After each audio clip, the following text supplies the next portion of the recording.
महायुती सरकारची महत्त्वाकांक्षी योजना असलेल्या लाडकी बहीण योजनेवरून पुन्हा एकदा श्रेयवाद रंगताना पाहायला मिळते। या योजनेसंदर्भात वांद्रे भागात भाजपने लावलेले बॅनर्समधून अजित पवारांचा फोटो गायब झालाय।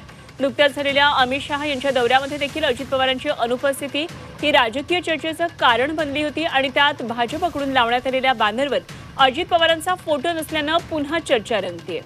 तर वांद्रे परिसरातल्या या बॅनरचा आढावा घेतलाय आमचे प्रतिनिधी ओम देशमुख यांनी।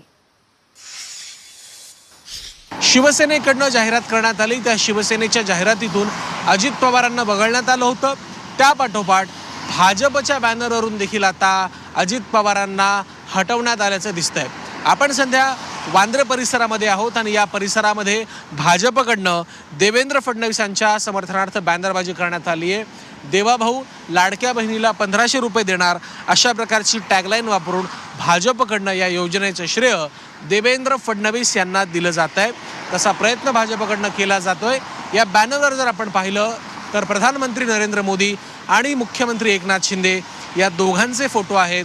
मात्र या फोटोमधून, या बॅनरमधून पुन्हा एकदा अजित पवारांना वगळण्यात आल्यानं राजकीय वर्तुळामध्ये चर्चा रंगल्यात। शिवसेनेच्या मंत्र्यांकडनं सातत्यानं अजित पवारांवरती आणि राष्ट्रवादीवरती टीका केली जाते। लोकसभेच्या पराभवाचं खापर त्यांच्यावर फोडलं जाते।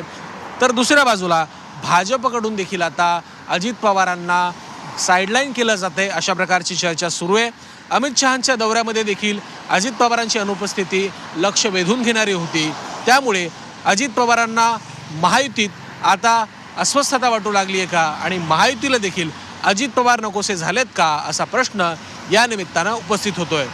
व्हिडिओ जर्नलिस्ट श्रीनिवाससह मी ओम देशमुख, झी मीडिया, मुंबई।